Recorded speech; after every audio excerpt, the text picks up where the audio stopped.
Welcome back, WNST, Towson, Baltimore, and Baltimore Positive. We are positively having this is going to be a wise conversation. Oh my God. I'm going to need popcorn and junior mints before this is all over with from our friends at Wise Markets.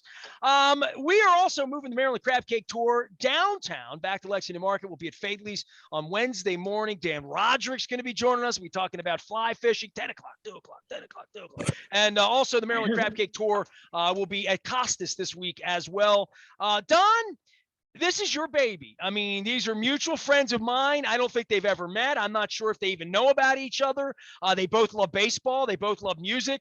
They both love what you're about to bring in. And as I'm going to a Broadway show to see Dear Evan Hansen on Saturday night, you're bringing in the power of Oscar week. We have Oscars coverage here at Baltimore Positive with real experts. These are my go-to film people. I'm going to class today, but before we start, it's a little bit of kismet, Max Weiss. Guess what arrived today? Oh, there it is. My latest edition. Look at that, on the waterfront, recasting Baltimore's blue collar coast.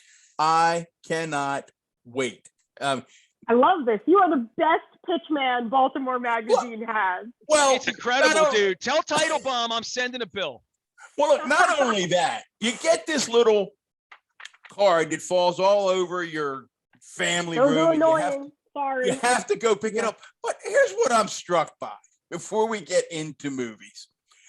If I were to go to my local Wise Market and pick this up, and we love it when people go to Wise Market, this thing costs me $72 a year. This is where the pitch begins before the segment begins, and we lose all the audience. Let's talk about movies. They know they can subscribe. Wait a minute. They know they can subscribe. Nestor, if I fill this card out, Nestor, I get it for 20, but if I take 2 years worth, I get it for 15. Come on, folks. Baltimore Magazine. It's an easy choice. There we go. With that, Max Weiss, Alan McCallum. Let's Don, talk. let me tell you something. I know I'm well aware of Max Weiss. I have read her writing. She used to do a radio show that I loved, and I am well aware of her as a critic and some of the personality. So I'm sure she has never heard Alan McCallum. Who is that? His name rhymes. Other than that, I'm very excited and honored to do this today. Well, thank you, and great name, by the way. Great radio name. Hold on, stop with this, man. He knew you were a girl, Max. You don't have to say Max the girl to him. He knew Max the girl. By the way, Max, I gotta get before we start. And he's pitching the magazine and all that. You lost points with me last time. I'm wearing my Chick-fil-A shirt today just to make you think about crispy Western fries, because I had some last night. I swear to God, I never eat a Western fry without thinking of you now. And I love them. And I eat them, and I re-crisped them last night. And when I brought them home, and I dipped them in ketchup, and I said, how can I trust her movie? She doesn't like Max Western and I fries. like the fast fries, man. The fast fries. Yeah. But I love you, Max. You know. Crispy and Western fries, two words that rarely go together, unfortunately. Now you cheap shot my clients after we give you a plug. Let's start. I was thinking of chicken, man. Yeah. Anyway. So excited to have both of you on. I want because you really are my film folks. I mean, when I'm having a thought, I've got to get it off my brain. I got to send it to Max. Alan and I talk films offline. Max, your love of film, where did it start? Where did it come from? When did you first fall in love with films? I think it was as a kid, and interestingly, it makes sense my profession, because I think my love of film started with a love of film criticism. So that's partly Siskel and Ebert, right, on TV with the thumbs up, thumbs down. And I loved listening to the way that they would argue and engage and discuss film, and the passion with which they discuss films. And then also my parents had their New Yorker subscription, and I would read the blurbs. Pauline Kael, the great female film critic, she really inspired me. So it was this idea that you could think about film in the same way that you think about, say, great literature that first drew me in. And then as a kid, I grew up on Long Island, but I would go into Manhattan. I would go to those big like movie palaces in Manhattan, and there was a magic to it. And I just got really swept up by the whole thing. First movie you saw? Oh my Was that God! I don't Nestor? even, First he movie. said the first movie I saw. I will tell you this: one of the early movies that I saw was Animal House, and I was way No wonder you're hooked. Dun, young. dun, It was good. dun, dun, dun, dun, dun.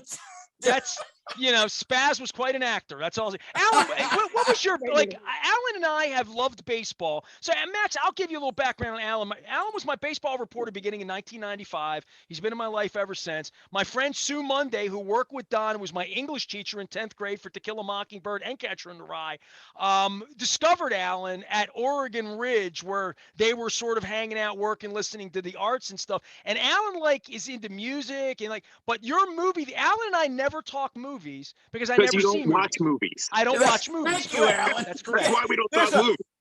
Right. There's a basic, sort of a basic rule that if you want to talk about movies, you have to see one or two movies along the way. I saw Star Wars and and Alan and I can still talk about that 35 years later. Alan Nestor, McCallum, your love of film. Look, I'm going to be 50 in July. Who are we kidding? It started at 5 years old in 1977 when the Star Destroyer went across the screen in Star Wars. Okay, that's where my love of film began. But then it expanded. I mean, I remember my sister was big into film. I remember in the mid 80s, she brought home Menant of the Spring, which is a French film with Emmanuel Berthe. And I didn't know it from anything, but absolutely loved the film. And started watching old movies on Turner Classic Movies. Siskel and Ebert is absolutely was a huge part of my childhood. And as I got to fall in love with movies, I started wondering, are the things I'm thinking about this the way that critics approach them? So I certainly read and watched and thought about film. Cinematography, I think, it's amazing to see how people shoot films, why they do it. I loved watching the documentaries about Star Wars with Ben Burt and sound design and how a movie sounds, how it feels. All those things are really, really fascinating to me. And I love good storytelling. And I want to know, I want to see how people bring those stories across. I think my first movie, I think it was Herbie Goes to Monte Carlo. Mine was Jungle Book, so maybe that's why I'm screwed up. I don't know. There was I'm that and so Benji. old. There was One of my first movies was as a reward for having my tonsils It was out. silent, right, Don? As a little close. Believe it or not, and I can't remember which one. It was a Dean Martin, Jerry Lewis film. But the first real movie experience, and I have no idea what my mother was thinking. I was probably 10 years old. Well, you guys can tell me, what year did Psycho come out? 60? 61 maybe. Yeah. All right, I'm 10 or 11 years old. And for some reason, my mother thought it would be okay for my brother and myself and a couple of cousins to go see Psycho. I was probably afraid to go into the shower for the next 5 years of my life. So at that moment, watching Norman Bates walk up and we turn Mrs. Bates around, those are the memories we all have. But, and I promise for you, folks, Don. When the same year the Muppet movie came out was the same year that the Amityville Horror came out. And I went to see the Muppet movie, and my sister went to see the Amityville Horror, and I was jealous. Like, I want to see the Amityville Horror. They're like, you shouldn't do it. Like, I want to see the Amityville Horror. And they took me, and for the next 6 months, I would not go to sleep without my light on in the closet and my mom coming into the room. Did the walls ever bleed, or no? That never happened. I certainly wasn't taking a shower, that's for sure. I do we're with Max Weiss, Alan McCallum. This is your Academy Award special. We are going to get into a discussion of each of the films because some puzzled me and our guests are going to beat me up as not being a guy who understands anything. But I want to go to 10,000 feet with you guys. When I thought, I was so excited having you on, thought, let's go to the basics. What makes a great film? Max, you write about them. Alan, you write and think about them. Max, in your mind, when you sit down, what does a film have to be great? I mean, there's no one thing, right? I mean, the film has to stir me on some level, emotionally, intellectually, visually. And the best films stir you on all those levels, as well as entertaining you, you know. But I tend to, when I review a film, I think about what did the filmmaker set out to do and did they accomplish it, you know? So this is why there's such a wide variety of films and why it's so difficult to compare, you know, a comedy to a drama to a horror film. But basically, it's just, did the film engage me? Did it engage my senses? You know, film is a very visual medium. Was I stirred by the imagery, the ideas, the story? But that's only a small part of it for me. You know, the overall experience. Was I transported? Alan, how about you? What's a great film? I mean, for me, it's story. It starts with storytelling for me, and that can be done, as Max said, visually. It can be done through sound. The Sound of Metal last year, to me, was just riveting in the way it told its story.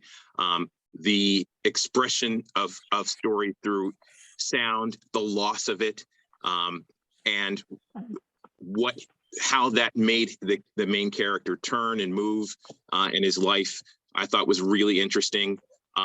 If you look at this year's list of 10, you can sort of see how the people are thinking, right? If you're looking at Dune, you have a big money picture that is done by a well-respected director in a beautiful visual format with fantastic acting.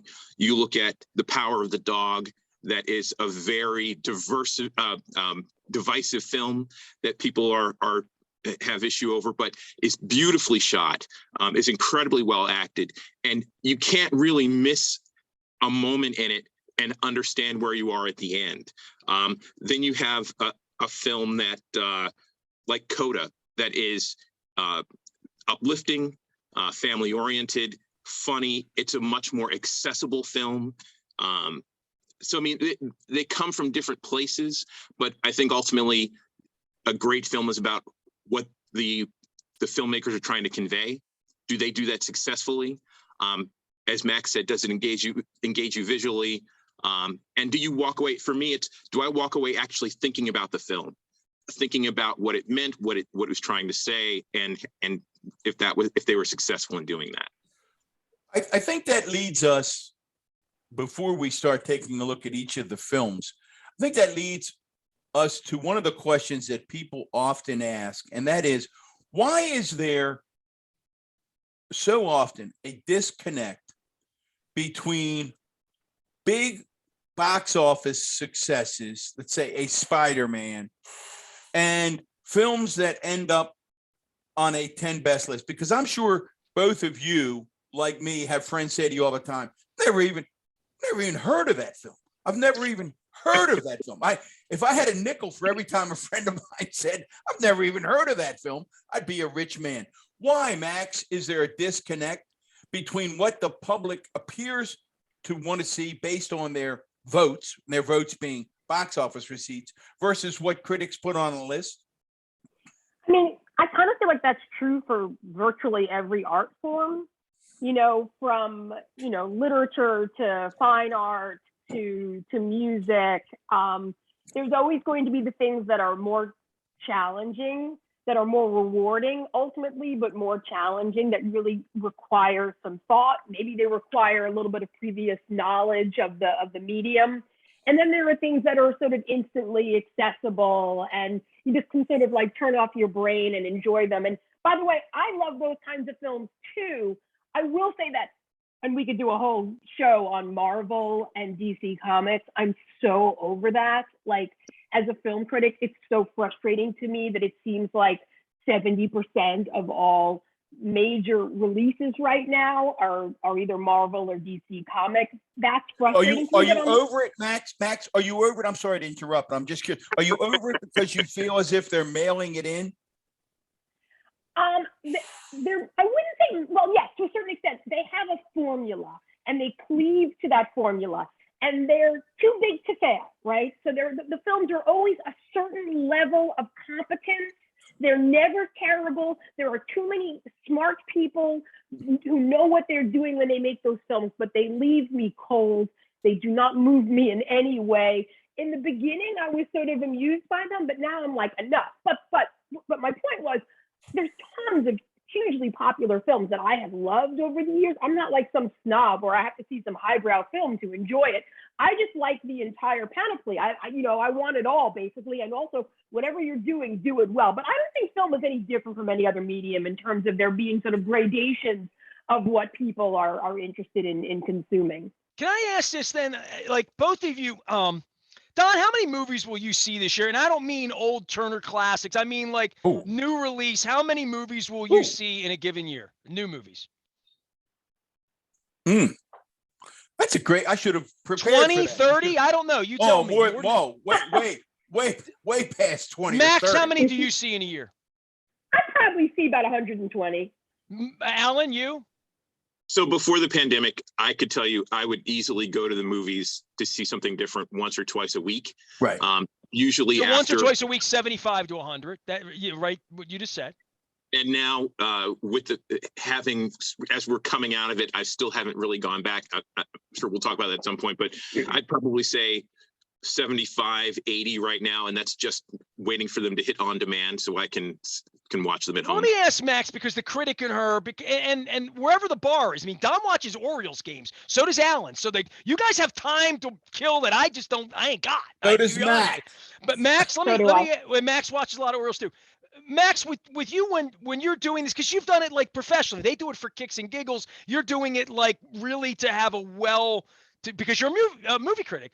How many of the 125 do you see that if they were a fish or a book, you just would stop in 10 minutes and say, I'm a chapter in, I don't like this, because I'm a freaking snob. Like I don't have 2 hours to piss away on an awful golf course with people I don't want to golf with, or at a baseball game that's good. Like I really, really at 53 value my time. And my thought would be, because I saw 100 movies a year in 77, 8, 9, when video came out, my God, 83, 4, 5, 6. I would see 200 movies a year, right? Like, so I've seen a million movies. I literally stopped. And Max, the angst that you had about the Marvels, which I've seen none of those because I don't go to modern movies.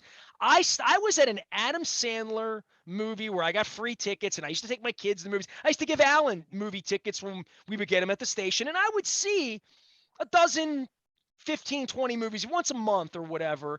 And I just got so frustrated when I went to like 8 in a row that really sucked. And I just said, you know what? They're not making good ones anymore. And I swear to God, at this turn of the century, I just stopped because of the wasted time. So the 125 movies. That was a really intelligent take. They're not making good movies anymore. No, hold on a second. Max, should have the show without you with them. Max, for you, the 125, if there's another 125 you don't see, right? You just say, not going to that one, not doing that, right? What delineates what you might see? And I see 2 or 3 movies a year sometimes, and they're usually because you make me go. Like literally, you make me. You're the only one in the world that makes me go to movies. And I've told you, I'm not kidding you. Neither one of these two, because they're not discerning enough. They see 130 of them, and I just want one that's good. Well, wait a minute. Before Max answers, wait a minute. Now you've just challenged me, and I'm gonna say, hold on. I put down, when you say I'm not discerning, now you have motivated me because now I'm going to break them down by year. Every time I watch a film, even if it's a bad one that they threw together on Netflix or Amazon. See, I can't watch bad. I don't write know how it you down. do bad. Wait a minute. You said I'm not discerning. I write it down and I rate it from 1 being low to 4 being high, so that if somebody asks me down the road, I can look and say, and I'm telling you that most films that I watch get from me a 2.5. It's rare that something gets a 3, 5. If I eat a meal that's a 7, I never go back, ever. Yeah. But Max, to you, 125 movies, how many of them stunk, and how many of them are life-changing in your way in any given year? let's go with 125, which was just a guess. I'm gonna say 75, no good. 50, good. Oh, 25, great. I agree. so you see a lot more bad than good. So I'm not nuts in saying that. Like there are a lot of times you go and you're like, how the hell did this get made? This is terrible. Can I say something? Yeah. When you watch Turner Classic Movies, or you listen to the 80s channel or the 60s channel, or you're watching old TV, people say, oh, they just don't make them like they used to. And you know what? The bad stuff doesn't get shown 50 years later. So your filter is, oh, they don't make them like they used to, but they've always made them. There've always been good films. There've always been bad films, music, TV, but the bad stuff goes away. So yes. Nestor, you're probably right. You should probably wait to see things on the greatest hits channels or the movies or whatever, because then you don't have to worry about filtering out all that nonsense. But if that's why we're doing the show today. Today, I'm trying to get 5 films from each one of you that maybe I go see, you know? He is so right. And it's also the same with Saturday Night Live. We're always like, oh my God, it was so much funnier back in the day. No, it's only because the best of the best are the clips that survive. All of the sort of mediocre clips are gone, you know? So Alan, you absolutely nailed it. They made bad films then, they make bad films now. But I will say there is a difference now, which is that the Marvel and the DC comic is dominating. I mean, you know, you're seeing the films that are upcoming for these studios and for years to come. It's just more of this expanded universe. And they talk about phase, you know, now we're in phase 6 of the Marvel expanded universe. And it's like, oh my God, shoot me now. We are with Max Weiss. You're right. We are with Alan McCallum. We are talking all things Academy Awards. Well, let's help Nestor figure out on his, because he has limited time. He's a hardworking guy. There are 10 films that are up for Best Picture. We've chit-chatted a little bit. I don't know that I've ever nailed each of you down to which your choice is. I'm down to 3 films, and I'll start, and then you guys can jump in. And it was hard for me to get to 3. So if I'm a member of the Academy and I've got my ballot, I'm down to 3. And my 3 are West Side Story, Belfast, and the biggest surprise of all, because I have some friends who absolutely hate it, is Licorice Pizza. So those are my 3. Max, what are your 3 if you're an Academy voter? My number 1 would be Power of the Dog. My number 2 is West Side Story. And then my number 3 would be Drive My Car. But I also love coming back to that one. We're coming back to that one. And we're going to come back to Belfast, my friend. We'll do both. Alan.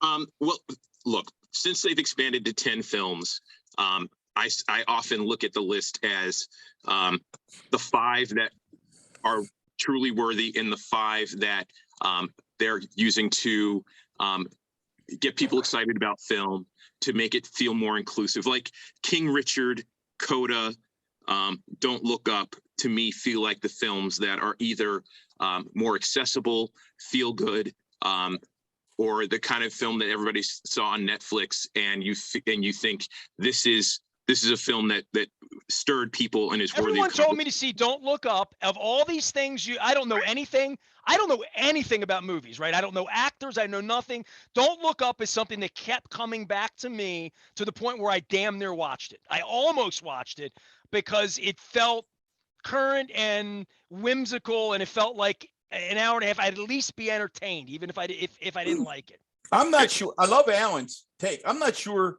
you'd be a big fan. Actually, Alan and Max jump in. Out of the 10, if I were going to recommend one where you sat down and it actually held your interest, I think you might be interested in King Richard. Not only because of the subject matter, but I think Will Smith's performance is actually pretty darn good. No, Alan? As a recommendation for Nestor, I'm talking about. No, for Nestor, I see why you say it. I think King Richard is probably the film that I think is least worthy on this. I think Will Smith will win for that performance. I don't he wouldn't be my choice, but I think he's going to win for that performance. But I think King Richard was, you know, frankly, the diversity choice, and the choice that speaks, that is an accessible one for a lot of the audience. But yeah, in terms of it being a sports story, something Nestor's familiar with, and worthy performances from the actors, I can see why you would say that. Well, Al, we're not going to They're let you off the hook. patronizing you. They think you only can watch a sports movie. See this, Max. This is why I love you. And these guys have been in my life, and they're token friends. They're not real friends. You know what I'm saying? Like, All right, Alan. Alan, we're not letting you off the hook because Max is going to beat me up on Belfast. I'm going to beat her up on Drive My Car, and you're going to try to make sense out of it all. What three films are in your final three if you had to pick one for the best picture? Three is tough. I would definitely. Max will beat me up too because I think Belfast is a quality movie. I think Drive My Car is definitely on that list for me too. And Power of the Dog. Look, if you ask me from top to bottom what is the best made film on the list, Power of the Dog is probably it. But it will. I find it almost impossible to believe it would win because it is a film that is it is probably the least accessible film on the list. It's the most divisive film, in my opinion, on the list. And it's a film about very hard characters to access. And you have to be truly invested. I mean, I saw critics that didn't understand what happened at the end of the film. So, I mean, I for all that it is, and I think Jane Campion might very well win Best Director. I think it's probably the best made film, but I would not say it is the film that I would choose for winning the Oscar. It's not a particular, and this is a theme, and this gets me, and I'm not patronizing either one of you. I want you to educate me about Drive My Car. And I'm going to say that a number of these films to me, Nestor, were not easy to watch. And you're going to say, why did you stay with them? And I stay with them because people I respect, love them. And if people who are experts in the field say something is really good, I want to like it. The biggest challenge for me for sticking with it was Drive My Car, to the point where about an hour in, I paused it for a moment and I went back and searched some reviews, some additional reviews. And I thought, I've got to look at them. And one of the universal, Max, you may have used it. Cinematic masterpiece.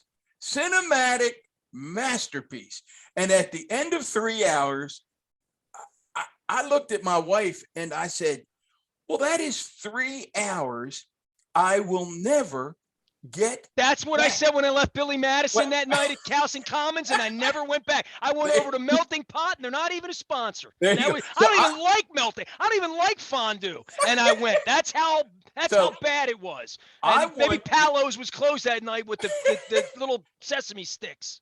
I want our two esteemed guests, and to help our audience, because I have the utmost respect for you guys. What did I miss about Drive My Car? Or Alan, why is it a great film? Maybe that'll help.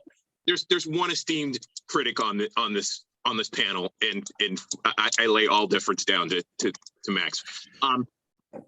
First of all, I watched Drive My Car in 3 1-hour installments because it was hard to find a 3-hour block to watch it. But I was astounded at the end of the film. Look, it's a film. It's a Japanese film, correct?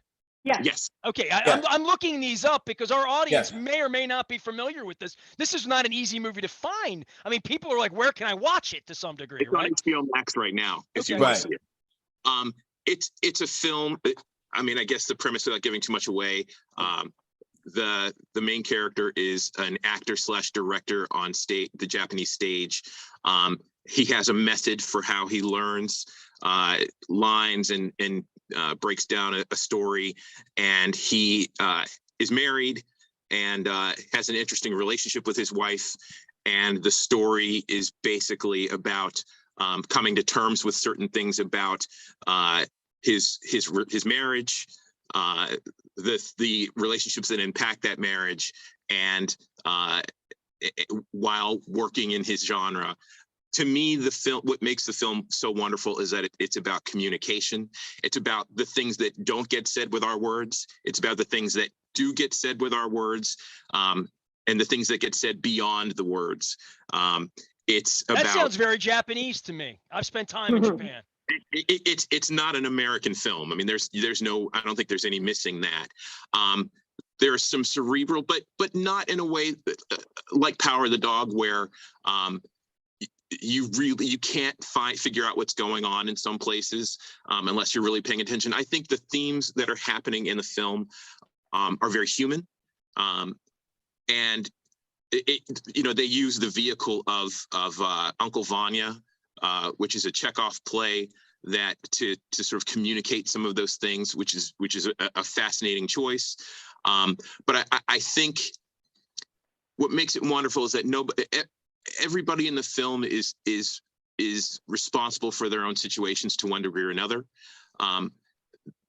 They speak to each other in a way where there's no villain, there's no hero.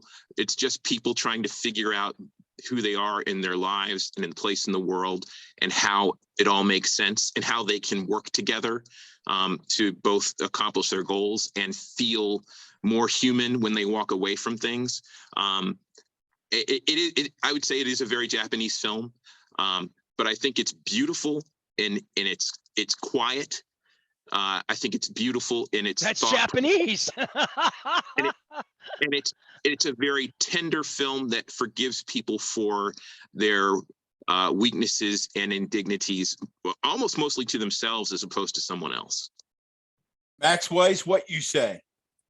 Well, I mean, Alan put it perfectly. I couldn't say it any better, especially what he said about communication, because that is what the film is about. It's about the way he communicated with his wife, which was in ways that we in the audience couldn't even see or comprehend. The Uncle Vanya play that they're putting on is a multicultural Uncle Vanya with different languages and even sign language. So it's about the communication of art, and it's about the silent communication between people. And it's also about driving in your car. And it's amazing how few movies have actually been about the very quotidian activity of driving, not a getaway car, not a race car, but just that thing that we're in all the time, that sort of sensory deprivation chamber that is the car. And I've really never seen a film that sort of captures that very uniquely solitary experience of driving a car. Locke is probably the closest thing I could think of to it. Yeah, it's a very special film. Don, maybe you were sleepy when you saw it. Give it a second. No, I wasn't. And just in my defense, I do like foreign films. On any 10 best film list that I ever write down, when you're playing that, write down your Cinema Paradiso is always on my always 10 best list. Never seen it. Everybody tells me I need to see it. Oh, it's I think it's brilliant. I mean, that's just one person, but it wasn't the subtitles. The pace. Remember the scene near the very end, and I really do appreciate the way you guys are analyzing that film. But when she's walking, they're walking up that hill to find her home, which has been destroyed. It seemed to me like it took 20 minutes to walk that hill. I thought that captured the whole film, where it was like walking up the hill, walking up the hill, walking up the hill. And I know that's cinematically beautiful, and I get that. So listen, I appreciate You'll appreciate this, both you baseball fans. He doesn't have wah. That's what it is. He doesn't have it. I must not. You say that, and you really do spend a lot of time on that hill. But one of the amazing things about the scene is, as much time as you've spent with them on it, it's not until the end when they pan out and you see what's beyond the hill. Correct. That it offers a completely different perspective on what they're seeing, what's happening, and what clearly, without giving too much away, how much has changed since she's left. No, I got the cinema. I got the fact that the direction of that scene and the cinematography of that scene was moving. I didn't find the narrative compelling, but that's just me. But Max, you want to beat Alan and me up on Belfast. I remember before. Yeah, I mean, I loved Belfast. And again, Nestor, Belfast is an autobiographical piece. I'm Googling all of this, man. I host a show for a living. I can talk to anybody. Growing up in Northern Ireland and the violence between the Catholics and the Protestants in the neighborhood, that film swept me up and it left you cold, Max Weiss. Why is that? First of all, I want to say Nestor has the fastest Google finger in the Mid-Atlantic, so very impressive. Film chronicles the life of working class Ulster Protestant family from the perspective of their 9-year-old son, Buddy, during the Troubles in Belfast. There you go. There it Thank is. you. And with that radio voice, too. Excellent. Yeah, I found it very antiseptic. You know, it's filmed in black and white, and instead of creating this feeling that we were watching something vintage, you know, it looked so polished and clean and fake. And I just found the whole film to be sort of antiseptic. I thought it was a very sentimental depiction of a childhood.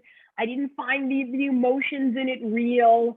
It was, you know, in a way, it's similar to Cinema Paradiso, which was also a very, very sentimental film. But that film has, you know, gorgeous, big emotions in it. That film, you know, will sweep you away. This film, I just sort of was watching it with a shrug. I actually, when I saw it, it had already gotten like a lot of critical acclaim, and I couldn't wait.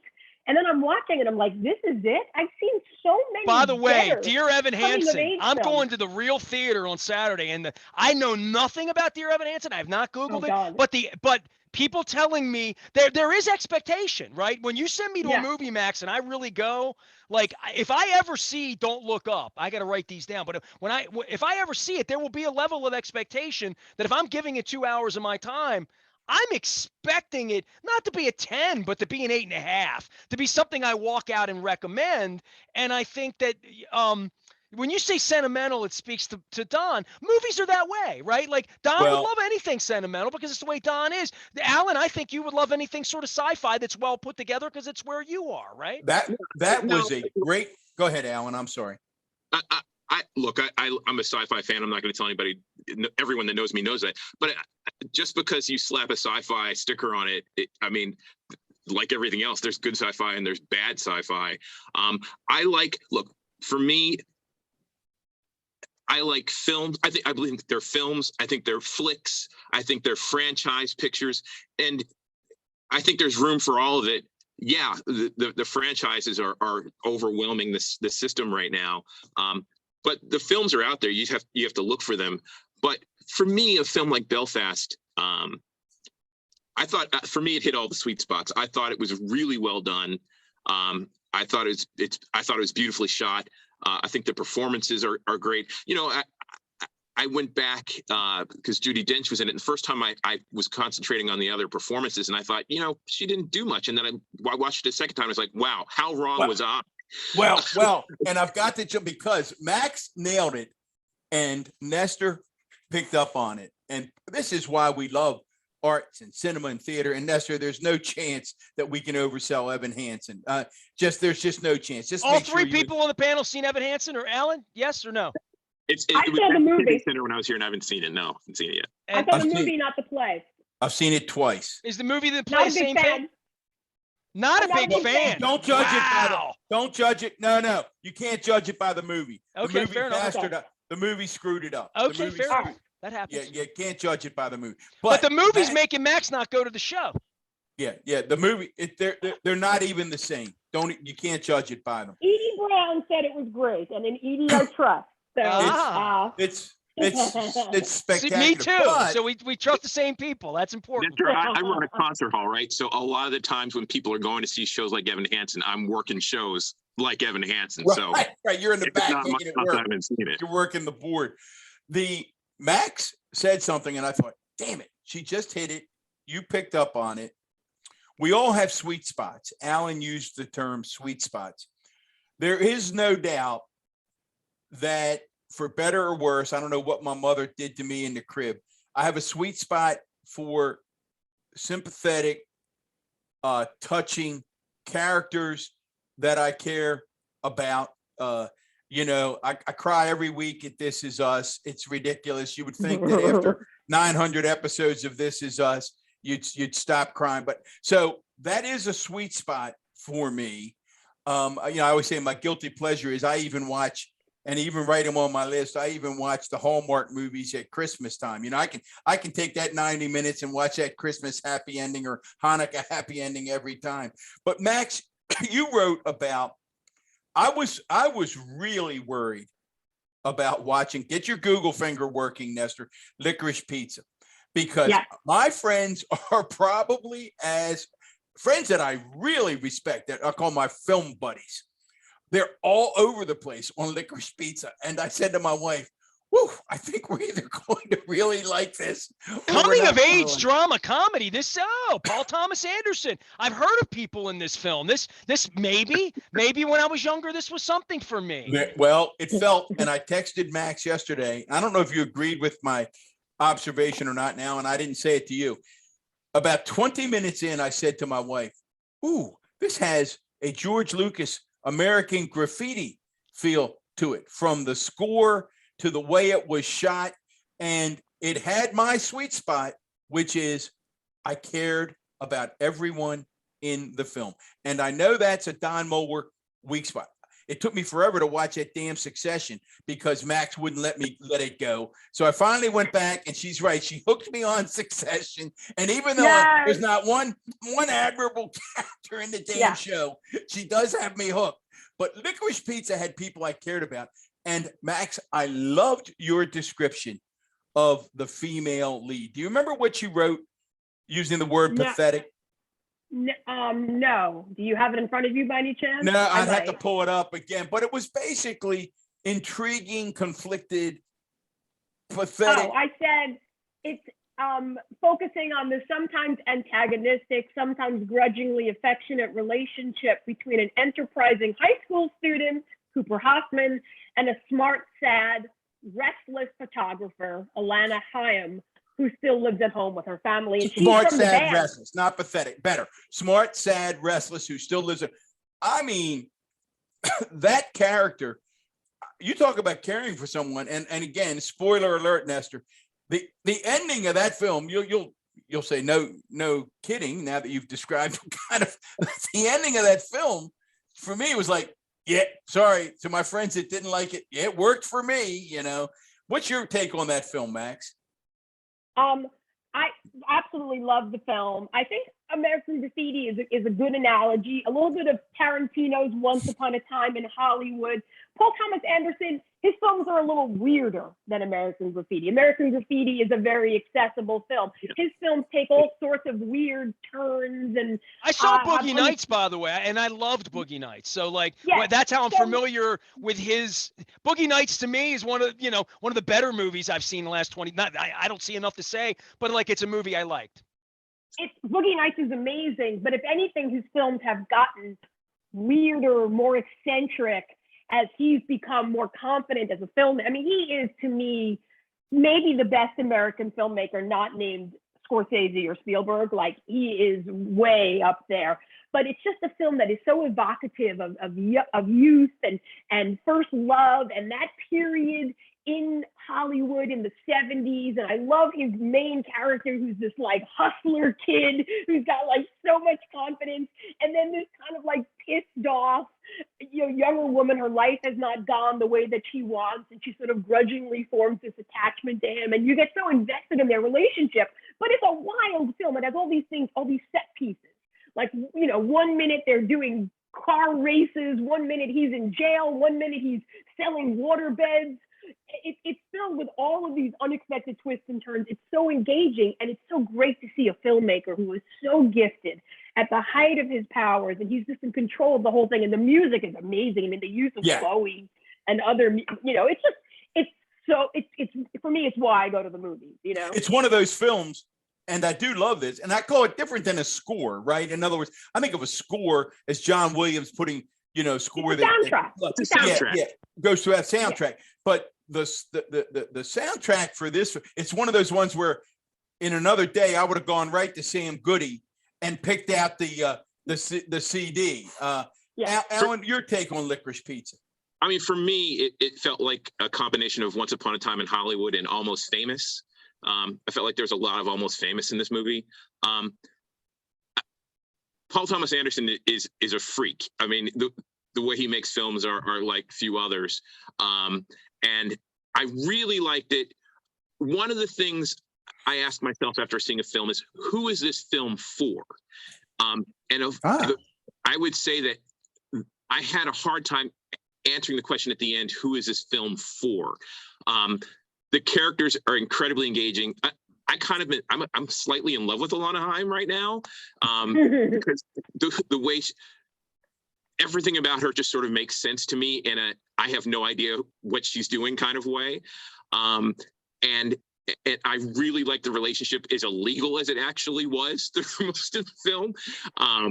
But it's a series of vignettes that is tied together by the sort of frenetic energy of basically two kids falling in love when they know they can't.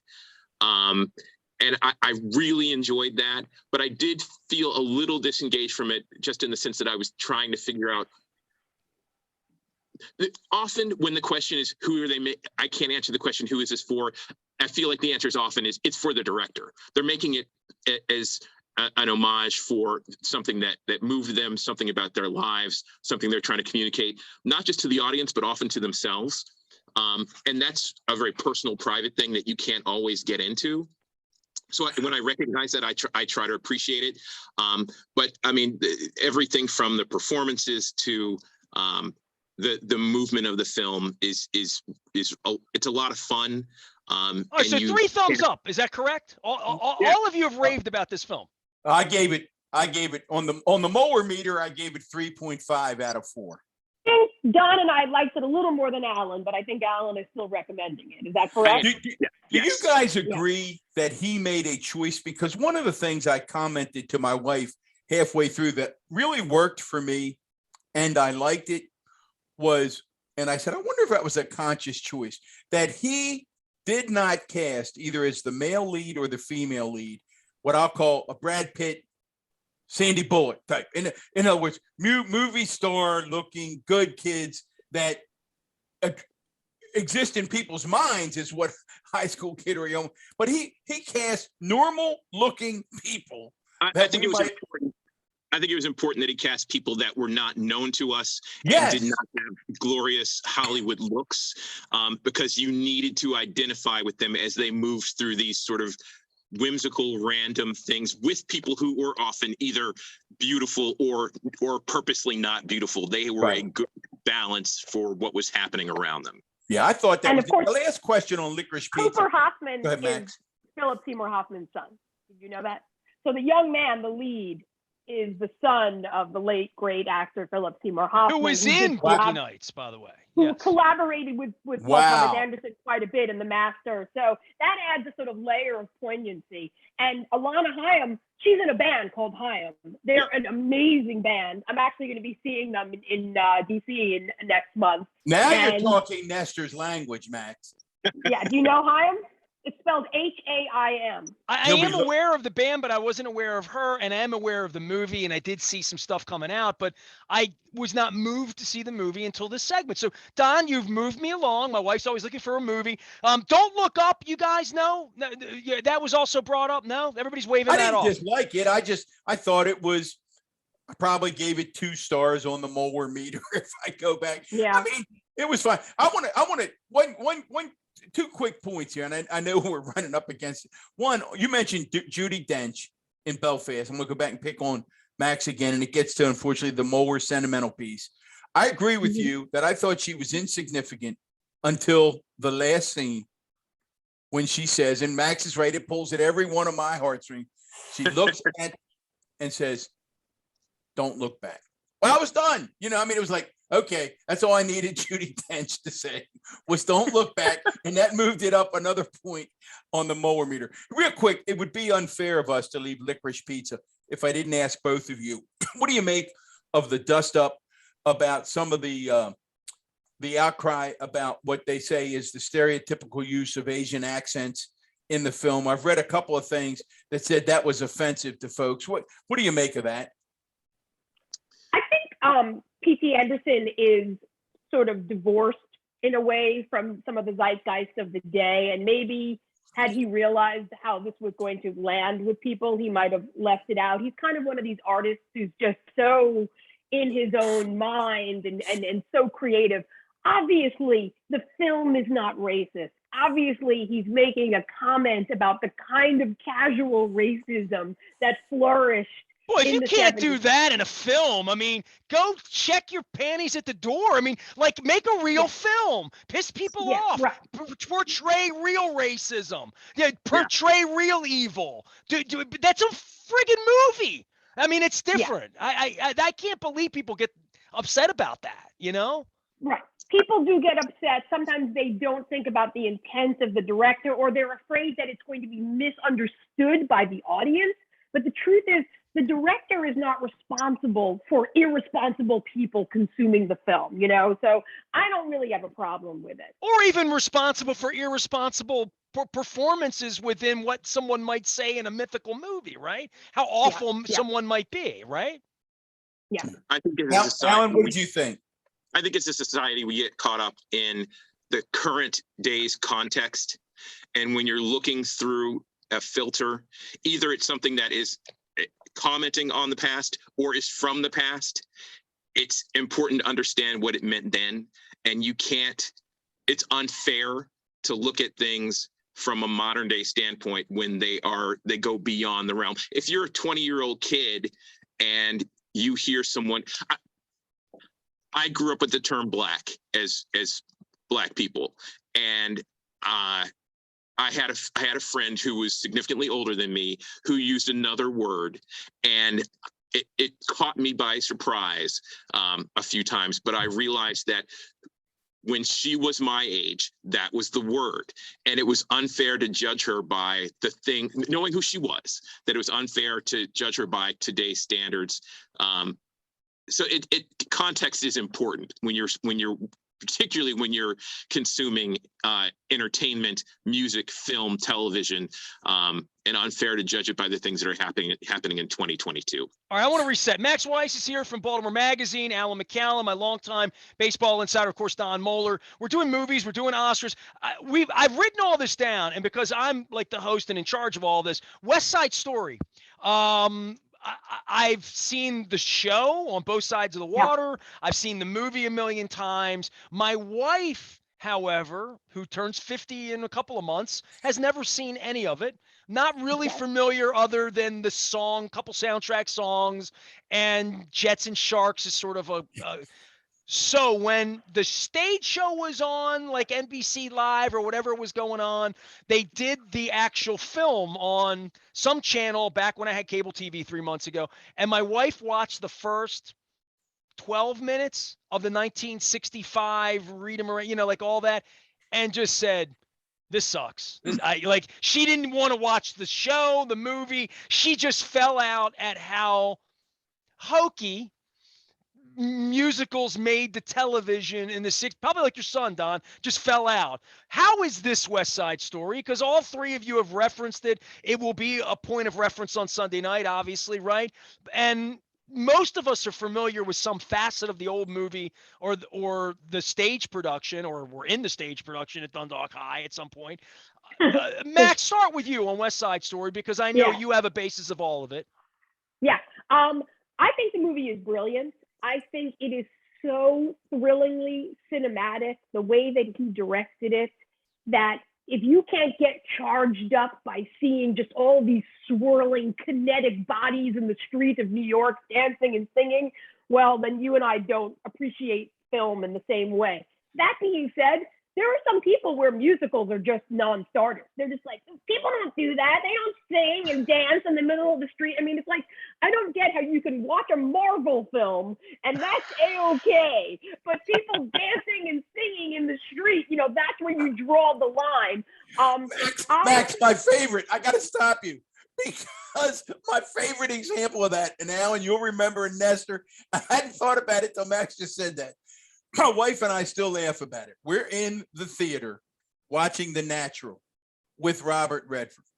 And when he hits the home run with the bat at the end, and everything explodes and the bat, and he's running around, the gentleman behind me turns to his wife and says, Well, that's ridiculous. That could never happen.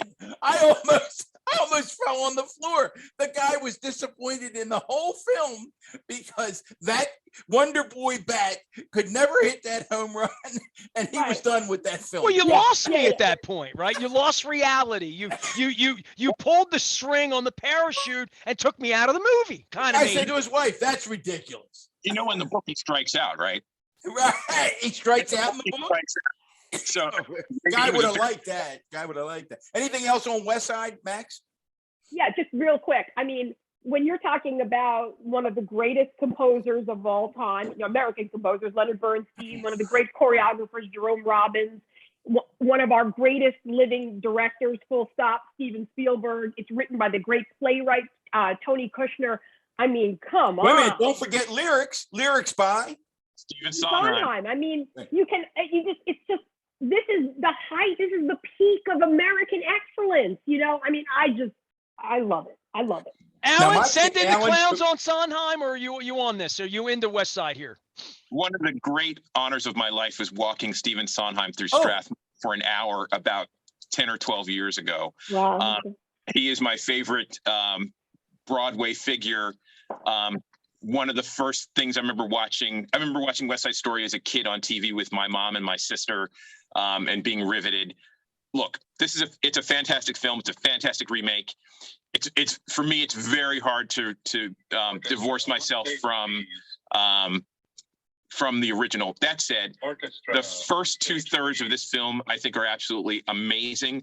I think the extra context he gives to what's happening in the community, who Riff is, who Tony is, and why their lives are the way they are, I think it gives a tremendous amount of weight to the story. I thought the last act fell off a little bit. I thought it was a little rushed. And I thought that some of the choices that in terms of changes, like putting I Feel Pretty after the Rumble made no sense to me. It's a song that you have to enjoy. You want to enjoy it with unbridled excitement. And right after the people are dead, it drops what that song can be. Things along those lines I had problems with in the last act, but it was as good a reinterpretation of the film as you could ask for. And some of the shots are just apt. When they are coming to the Rumble in the salt space, and you get that overhead shot of the shadows coming together. I mean, I went back and watched that like 3 times because it was just unbelievable. Max, they're not going to remake Animal House, I don't think, right? And the party, the mixer, that one shot when they're like busting into the party. I mean, that is incredible. Spielberg is just the man. No, there are Spielberg moments in this. You mentioned the I Feel Pretty that, I know a lot of folks read in the wake of Sondheim's death, because I'm with you, Alan. He's just one of my heroes. I can't. You and I are going to talk later about you walking him down to the show. But Sondheim often had talked about how the song that he regretted the most was "I Feel Pretty," and I thought that Spielberg taking it and making it sort of spoofy was crit, and Sondheim actually reacted that he thought the way Spielberg played that was, as opposed to her legitimately being "I Feel Pretty," was that it was sort of this take, again, the class wars to me sort of came through for that. But I think I've said to both of you, the moment in that film for me, again, Max nailed it earlier. It's that part of Don Mohler that he wears on his sleeve. Rita Moreno singing somewhere in a totally different context. I just thought, drop the mic, Spielberg. We're done. But the last point, before we let you get out of here, I've watched it twice. And Alan, I think I did say this to you the other day. I watched it. It was the first film. We bucked up and we went back to the multiplex and thought, are we going to be okay? And because there was never a week pre-pandemic that we didn't go to multiplex. Never a week. I mean, we went at least once a week.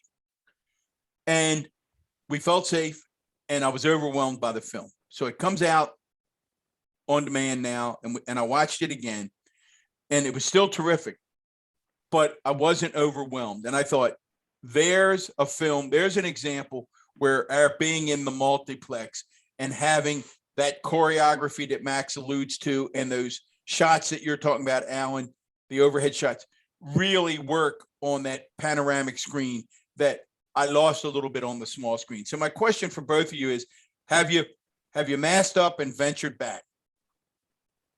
Oh, I have a bunch of times. Does it feel I good agree to with be you about back, West Side Max? Story.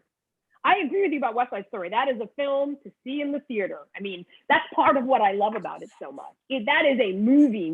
You know, when I talk about film being a visual medium, there you go. Watch West Side Story. But yeah, no, I've gone back to the theater a bunch of times, and I've worn a mask the whole time. I'm almost at the point now where if the theater is not too crowded, I might take my mask off so I can eat my beloved popcorn. Right. I miss my popcorn. Now, Alan, you're not there yet, right? So for me, look, I'm the theater manager at the Kennedy Center Concert Hall. 3 or 4 times a week, I have anywhere from 15 to 2,000 people walking past me. On a good week, it's like 20,000 people. For me, that's enough risk. Right. But before that, I was at the movie. I went to the movies because I understand the difference between seeing something on TV and seeing something in the movies. It's just different. But in January, I bought a 120-inch screen, and I bought a 4K projector. And I recently installed a home theater system that Ooh. is. I'm coming over to your house and watching Animal House. Is what we're gonna There do. it is. It's like I want to go to the movies, and until I feel good going to the movies, I'm still going to go to the movies. So when I'm talking about the cinematography, when I'm talking about the shots, I feel comfortable in saying, you know, it's not IMAX, but I'm getting the movie experience in my home right now. Because you can't watch. We even talked about the tragedy of Macbeth. You can't watch the tragedy of Macbeth on a 40-inch screen and feel like you've seen how the shadows play and how people come out of the mist like they do on the big screen. It's just absolutely unbelievable. And Denzel can win, right? I mean, I love that film as well. I think Denzel can win. I mean, he can win. I felt like he was doing Training Day in Iambic Pentameter. Still really good. But I think Will Smith is going to win. For me, I think Andrew Garfield just blew his heart out in Tick, Tick, Boom. And I think Javier Bardem is a close second. But I think they're going to give it to Will Smith for a lot of reasons. But the film, I mean, it is a visual experience watching the tragedy of Macbeth that I can't even begin. And I think her name is Catherine Hunter, who was not nominated for Best Supporting Actress, but she plays the witches and the old man in that film. And I mean, she's on screen for probably 8 to 10 minutes, and she does things in that film that I think are absolutely riveting. And I can't believe she didn't get nominated, but it's unbelievable. How did Brad? We could talk. We got to stop. We got to go. We got to wrap this stop. up, man. We got to let people get out of here. I know they've been great with their time. I'm going to come back and rant another day that Bradley Cooper not being nominated for Nightmare Alley. I thought that was. Let's see here. In an hour, Max Weiss and Alan McCallum and Don Mohler. We've done Power of the Dog, West Side Story, Drive My Car, Don't Look Up, King Richard, Licorice Pizza, and Belfast. How about that? And Animal House. Not bad. And a little boogie. Not bad. And Animal House. Pretty good. Hey. It doesn't get any better. March 27th, Nestor, Academy Awards. All right. Love you guys. Appreciate you, man. If I go to a movie, I'll text you both first. And if I go to a movie, I think it's Licorice Pizza for me. That's what I've learned here. Sounds good. Thanks, guys. It was Appreciate Great you. win, everybody. And Baltimore Magazine available. Get it now. Get ahead of time. Get it the subscription. Hold it up, Max. There you go. Yell at everybody. what Don said. There it is. On the waterfront. There. That's another good movie there. Don Mohler, Max Weiss, Alan McCallum. I'm Nestor. We are BaltimorePositive.com.